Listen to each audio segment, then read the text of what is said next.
नमस्कार, आप देख रहे हैं एटीवी 9 भारत और मैं हूं आपके साथ अनिल कनौजिया। उत्तर प्रदेश के मुख्यमंत्री योगी आदित्यनाथ आज बाराबंकी पहुंचे। यहां उन्होंने रामनगर स्थित प्रसिद्ध श्री लोधेश्वर महादेव मंदिर में दर्शन पूजन किया और 542 करोड़ रुपए की लागत से 82 विकास परियोजनाओं का लोकार्पण एवं शिलान्यास किया। मंच से सीएम योगी आदित्यनाथ ने विपक्ष पर जमकर हमला बोला। उन्होंने कहा, पहले प्रदेश में अवैध कट्टे और बम बनते थे, लेकिन आज लखनऊ में ब्रह्मोस मिसाइल बन रही है। सीएम ने कहा कि पहले की सरकारों में जनता का पैसा सिर्फ कब्रिस्तान की बाउंड्री पर खर्च होता था, जबकि धार्मिक स्थलों की अनदेखी की जाती थी। सीएम योगी आदित्यनाथ ने लोधेश्वर महादेव मंदिर के भव्य कॉरिडोर की घोषणा की। उन्होंने कहा कि सनातन सुरक्षित रहेगा तभी देश सुरक्षित रहेगा। देखिए यह रिपोर्ट। बहन और भाइयों, आज मुझे आकर के यहाँ पर सोमवार का दिन भी है और लोधेश्वर महादेव का दर्शन करके, बहुत पवित्र दर्शन और दिव्य दर्शन करके अंतःकरण को अत्यंत आनंद की अनुभूति हुई। कितना प्राचीन विरासत है, कितने सौभाग्यशाली हैं आप। इस जनपद में भगवान लोधेश्वर महादेव का आशीर्वाद प्राप्त होता है। अगल बगल के कई जनपदों के श्रद्धालु यहां आते हैं, लेकिन मंदिर जीर्ण शीर्ण स्थिति में, कोई पुरसा हाल नहीं। ये देश 1947 के पहले हम मान सकते थे गुलाम था, पराधीन था, लेकिन 1947 में देश की आजादी हुई थी। आजादी की वो लो बाराबंकी के लोधेश्वर महादेव के मंदिर तक भी पहुंचनी चाहिए थी, नहीं पहुंच पाई। आजादी के बाद वह लोग कब्रिस्तान की बाउंड्री वाल के लिए तो प्राप्त हुआ, लेकिन लोधेश्वर महादेव के मंदिर को नहीं प्राप्त हुआ।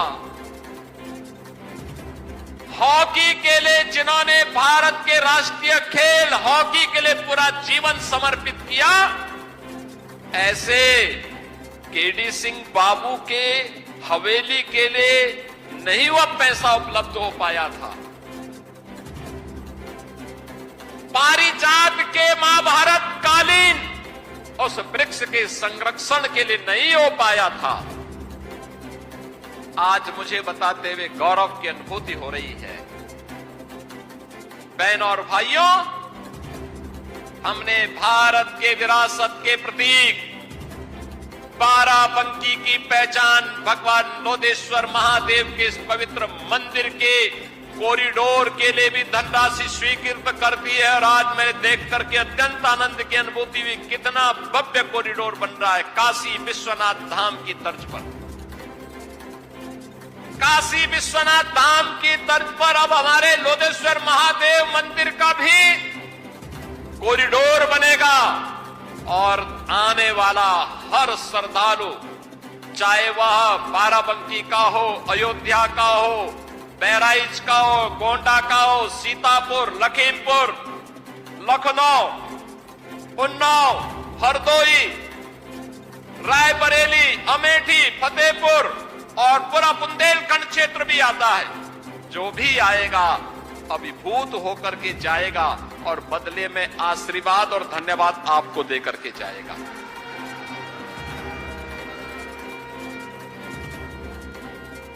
आप सरकार का सहयोग कर रहे हैं, सरकार का गठन कर रहे हैं, सरकार कार्य कर रही है और धन्यवाद भी आप भी प्राप्त करेंगे।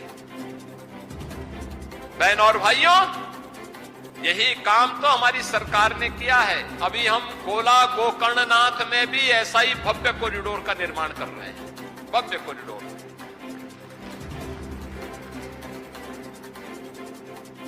मां विंध्यवासिनी मंदिर मिर्जापुर में भी ऐसे ही भव्य कॉरिडोर का निर्माण हो गया। काशी एक नव्य और दिव्य काशी के रूप में चमक गई है। आज से 9 वर्ष पहले कोई काशी जाता था, संकरी गलियों से जाना होता था, गंदगी रहती थी। आज काशी जाएंगे भव्य और नव्य काशी के रूप में, दिव्य काशी के रूप में दर्शन होते हैं। अंतःकरण से जो भी आता है देश भर से, हम लोगों को भी 2 शब्द धन्यवाद का दे करके जाता है। कितना भव्य दर्शन कर हुआ है भगवान का। आज अयोध्या कोई आता है, अभिभूत होकर के जाता है। पूरे उत्तर प्रदेश वासियों को धन्यवाद प्राप्त होता है। उत्तर प्रदेश वासी देश के अंदर कहीं जाते हैं, आज उसे सम्मान प्राप्त होता है। जब कोई स्पोर्ट्स पर्सन देश भर का या खास तौर पर हॉकी का कोई खिलाड़ी, हॉकी में 36 वर्ष के बाद भारत की टीम ने ओलंपिक में मेडल जीता। उससे पहले केडी सिंह बाबू और मेजर ध्यानचंद जी के समय में ही भारत लगातार 3 बार ओलंपिक में मेडल जीता था, लगातार 3 बार गोल्ड मेडल जीता था। बहनों और भाइयों, कोई भी जब देखेगा कितना दुख हुआ था लोगों को जब समाजवादी पार्टी के समय में हॉकी के इस महान खिलाड़ी ने, जिसने पूरा जीवन भारत के राष्ट्रीय खेल हॉकी के लिए समर्पित किया था, और कितना हृदय विदारक क्षण था जब उनकी हवेली बिकने की नौबत आई थी। तब हमारी सरकार आई थी, हमने कहा केडी सिंह बाबू की हवेली बिकेगी नहीं, सरकार उसका पैसा चुकाएगी और केडी सिंह बाबू की स्मृति को हम पुनर्जीवित करेंगे। हर युवा के लिए एक प्रेरणा है, हर भारतीय के लिए एक प्रेरणा है। आपने कल देखा होगा रात्रि को जब फीफा का स्पेन और अर्जेंटीना का मैच चल रहा था, क्या लोगों में जज्बा था। 2 देश लड़ रहे थे, एक दक्षिण अमेरिका का अर्जेंटीना है और एक यूरोप का देश है स्पेन। दोनों टीमों के बीच संघर्ष चल रहा था, खूब लड़ाई लड़ी थी जा रही थी फुटबॉल के लिए, और कैसे उनके समर्थक अभिभूत हो रहे थे। मैच हो रहा था अमेरिका में, न्यू जर्सी में मैच चल रहा था। मैं देख रहा था लोगों के उस जज्बे को। ऐसे ही हॉकी जब चलती है, पूरे भारत की निगाहें स्वतः स्फूर्त भाव के साथ उसमें लगती है, क्योंकि भारत का खेल है और इसको नई ऊंचाई प्रदान की थी मेजर ध्यानचंद जी ने और केडी सिंह बाबू की जोड़ी ने। एक नई ऊंचाई दी थी, और केडी सिंह बाबू की हवेली बिक जाए, ये कैसे हम स्वीकार कर सकते थे। हमने कहा नहीं, केडी सिंह बाबू की हवेली का पैसा हम चुकाएंगे और केडी सिंह बाबू के म्यूजियम का निर्माण हम वहां पे करेंगे।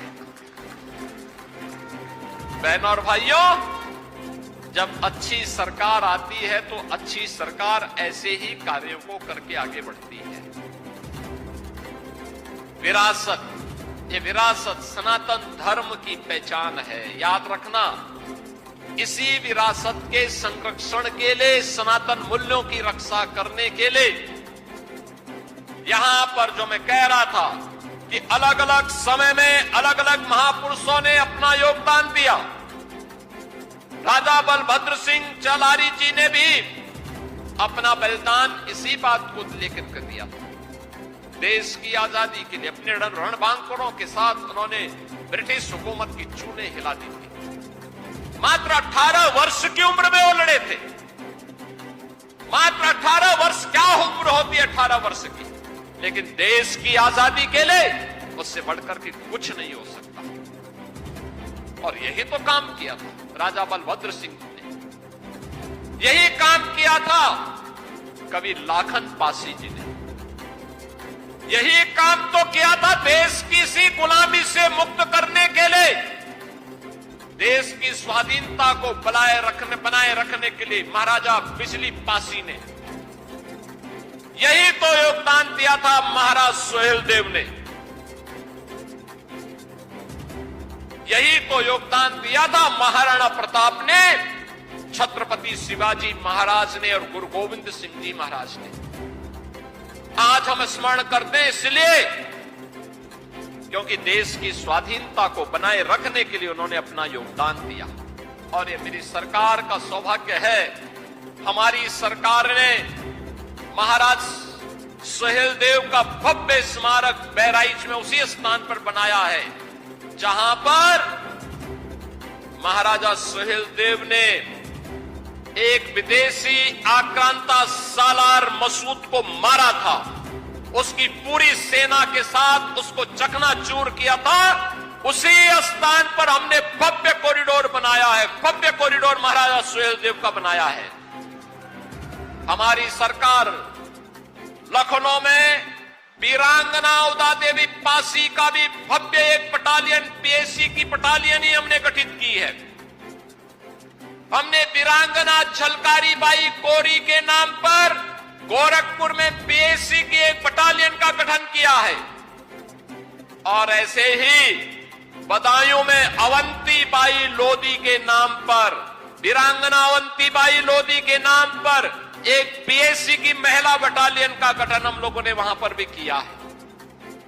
महारानी दुर्गावती के नाम पर बांदा में हम लोगों ने मेडिकल कॉलेज का निर्माण किया है। औरैया में लोकमाता अहिल्याबाई होलकर के नाम पर एक गवर्नमेंट मेडिकल कॉलेज का निर्माण किया है।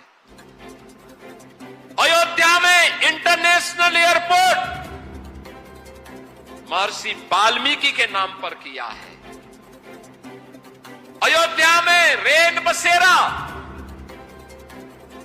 ये निषाद राज के नाम पर किया है। यानी हर महापुरुष को, जिस भी महापुरुष ने देश के लिए योगदान किया है, सनातन के लिए अपना समर्पण किया है, हमारा दायित्व बनता है उनको सम्मान दें, उनके गौरव को, उनकी महिमा को वर्तमान पीढ़ी को अवगत कराएं और उन्हें इस बारे में अवगत कराएं कि सनातन की सुदृढ़ नींव पर ही हमारा उज्जवल भविष्य निर्भर करेगा।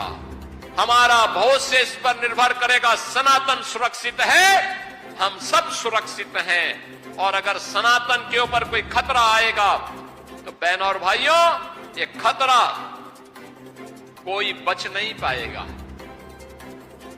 ये जो बांटने वाले लोग हैं ना, ये सपा कांग्रेस के नाम पर जितने भी नमूने हैं, याद करना जब आपके ऊपर संकट आता है सबकी बोलती बंद हो जाती है, ये सबका मुंह बंद हो जाता है, कोई बोलेगा नहीं।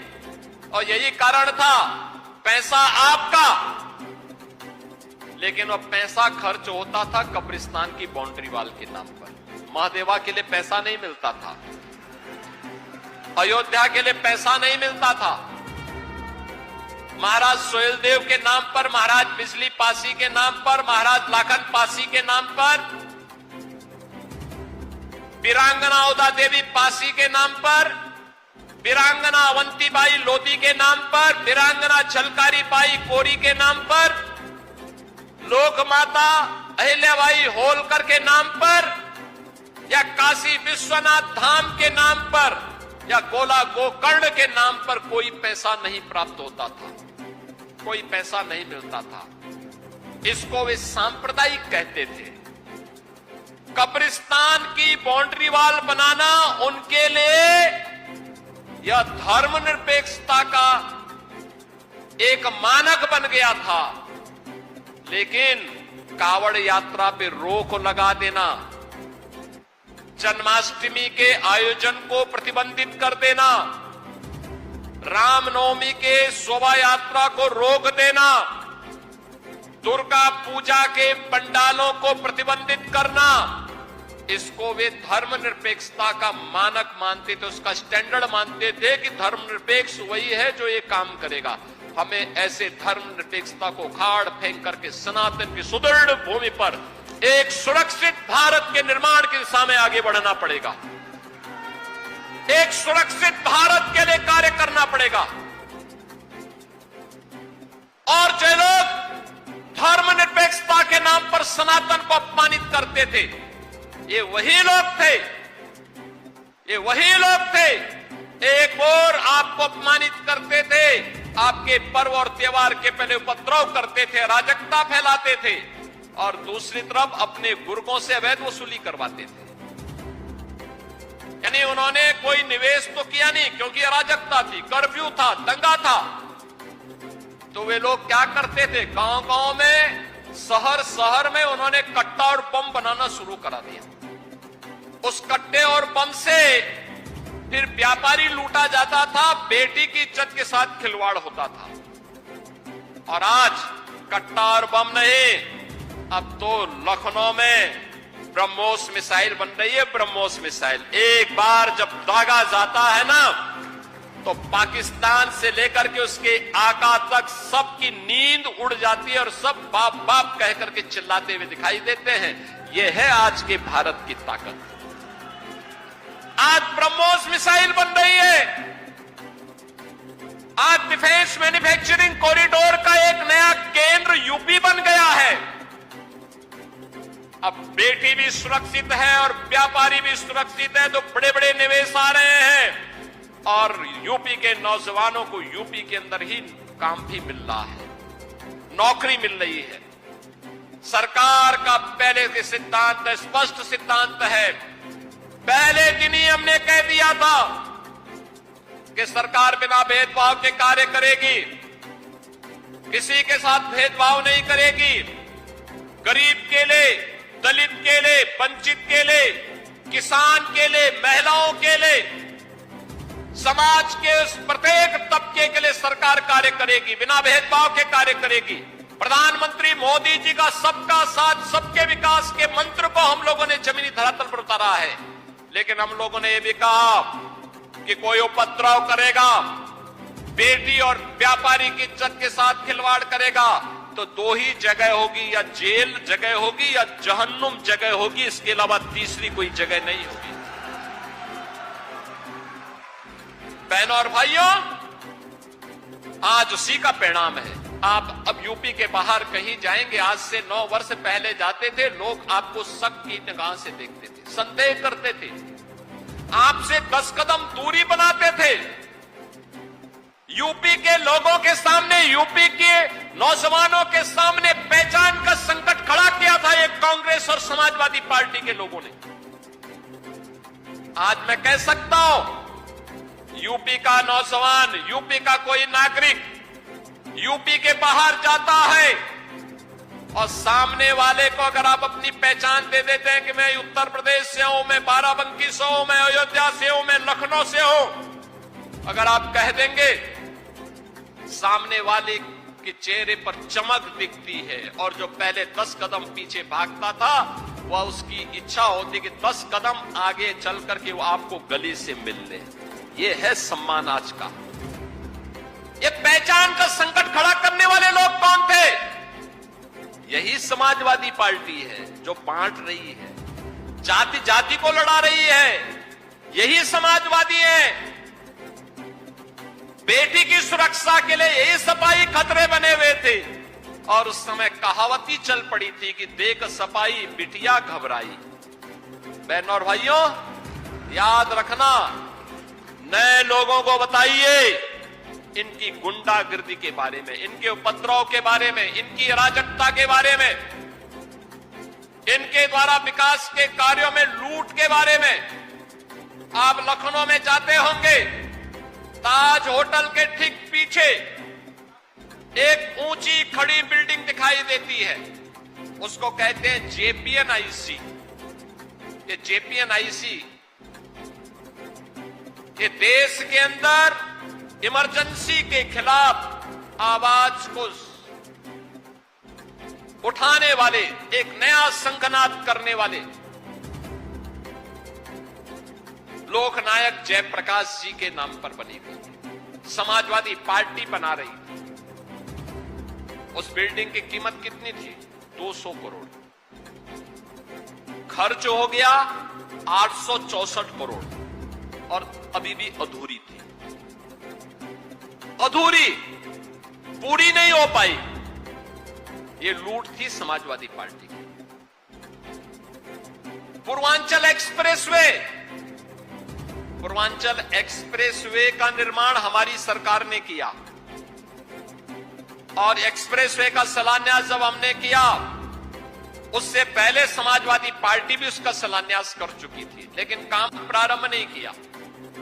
टेंडर उन्होंने अवार्ड कर दिए थे, आवंटित कर दिए थे। हमने जब उस समय इनका एस्टिमेट देखा तो था 11,200 करोड़ का, 15,200 करोड़ का। 6 महीने तक काम नहीं हुआ। मैंने पूछा वे कार्य क्यों नहीं हो रहा है? पता लगा कि साहब जमीन नहीं है। तो मैंने कहा भी जमीन लो। निरस्त किया, मैंने नए सिरे से काम शुरू कराया।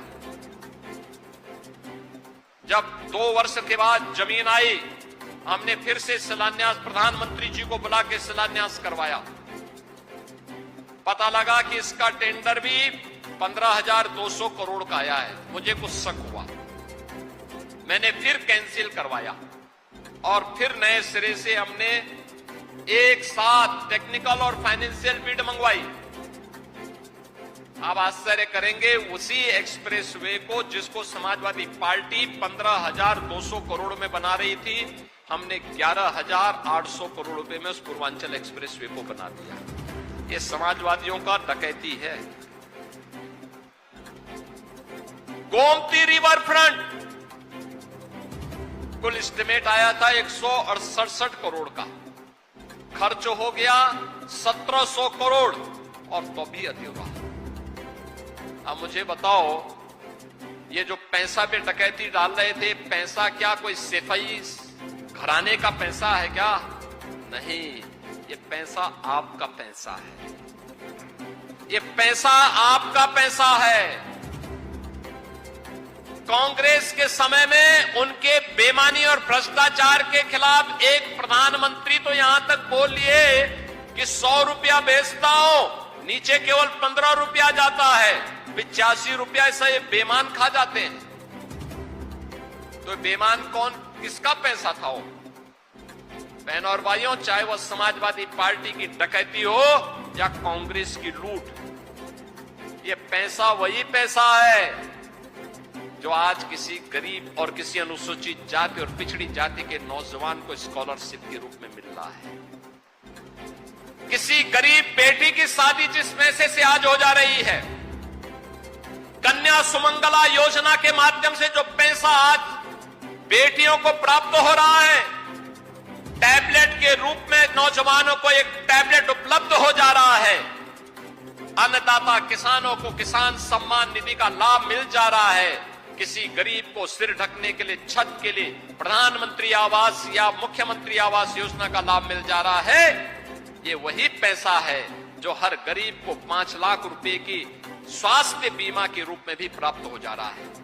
और इसी पैसे पे तो ये डकैती डालते थे, जिसको डबल इंजन की सरकार ने प्रधानमंत्री मोदी जी के नेतृत्व में मजबूती से रोका और कहा नहीं, एक गरीब का पैसा, एक किसान का पैसा, एक महिला का पैसा, एक युवा का पैसा, एक दलित का पैसा, एक पिछड़े का पैसा उसको मिलना चाहिए, जरूरतमंद का पैसा उसको मिलना चाहिए।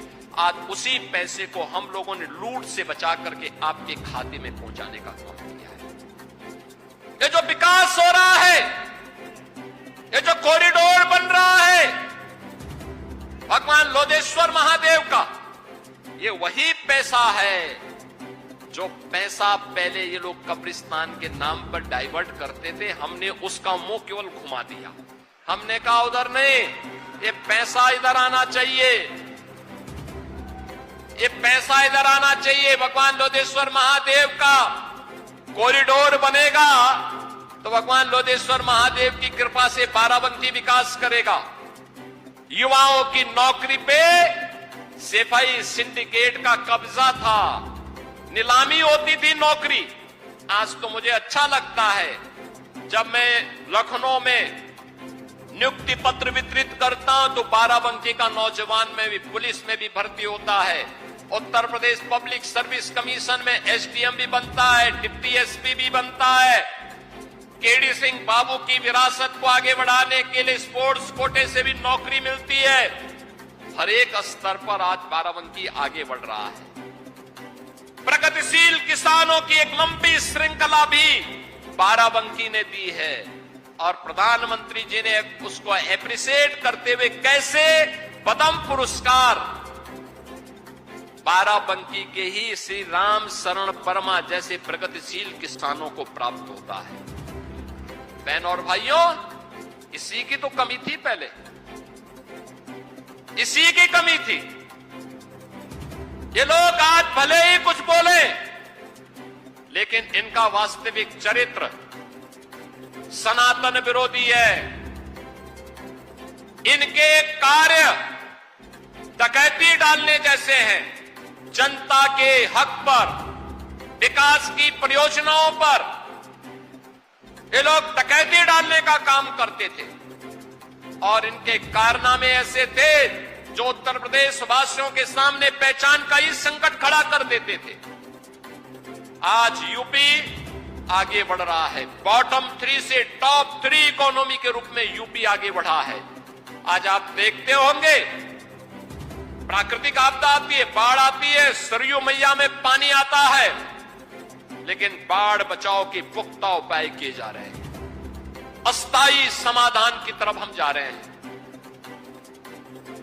गोमती आदि गंगा के रूप में मां गोमती के सुंदरीकरण और उसके पुनरुद्धार के कार्य को आगे बढ़ाया जा रहा है। और जो मैंने पहले भी कहा, स्टेट कैपिटल रीजन के रूप में बाराबंकी के जो दोनों हाथों में लड्डू है, एक तरफ लखनऊ है और दूसरी तरफ अयोध्या है, तो दोनों के बीच में बाराबंकी अपनी एक नई पहचान के साथ विकास आपका कोई रोक नहीं सकता है, कोई रोक नहीं सकता है। जो विकास लखनऊ तक आएगा वो बाराबंकी तक जरूर आएगा, और जो अयोध्या आएगा वह बाराबंकी तक जरूर आएगा। आप सबसे मेरी अपील है, याद रखना, ये कांग्रेस और ये समाजवादी पार्टी ये विरासत के विरोधी भी है और विकास के भी धुर विरोधी है। इनको इससे कोई लेना देना नहीं है। ये गांव के विरोधी है, गरीब के विरोधी है, किसानों के विरोधी है, नौजवानों के विरोधी हैं और महिलाओं के तो जन्मजात विरोधी हैं। इन लोगों से सतर्क रहने की आवश्यकता है। सतर्क रहेंगे तो हमेशा सुरक्षित रहेंगे, और नहीं तो आप देखते होंगे ना कि जैसे ही इनसे कोई सटेगा तो खतरा उतना ही बढ़ेगा। उनसे सावधान और सतर्क रह करके बाराबंकी के विकास की इस प्रक्रिया को, जैसे आज 550 करोड़ रुपए की एक नई सौगात के रूप में हम लोग, ये केवल 2 ही विधानसभा की बात कर रहा हूं मैं भी, इसमें कॉरिडोर वाला काम हमारा पहले से चल रहा है लगभग 100 करोड़ का। आज मैंने जिलाधिकारी बाराबंकी से भी कहा है कि जो सड़क लोधेश्वर महादेव के सामने से जा रहा है, थोड़ा इसको 4 लेन का कर देने की आवश्यकता, 2 लेन से थोड़ा 4 लेन हो जाए। जो गेट है, इस गेट को और भव्य बनाने की आवश्यकता है। प्रस्ताव भेजें, पैसा हम देंगे, पैसे की कमी नहीं। आज अब पैसे की कमी नहीं है, विकास के लिए पैसे की कमी नहीं। जनता जनार्दन के लिए, युवाओं के लिए, महिलाओं के लिए, अन्नदाता किसानों के लिए, गरीबों के उत्थान के लिए कोई पैसे की कमी नहीं।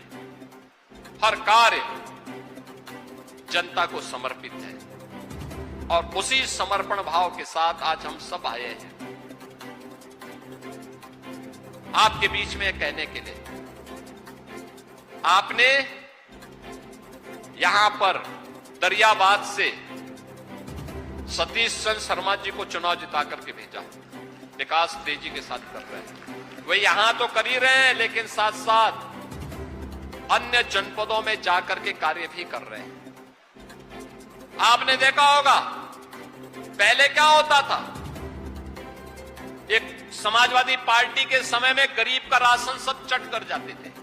हम लोग आए तो मैंने उनको खाद्य मंत्री ही बनाया, और खाद्य मंत्री के रूप में जब उन्होंने काम करना प्रारंभ किया, आज आप देखते होंगे हर गरीब का राशन गरीब तक पहुंच जाता है। और अगर कहीं कोई धांधली कर रहा है तो लखनऊ की स्क्रीन में हमें सामने आ जाता है कहां चोरी कर रहा है।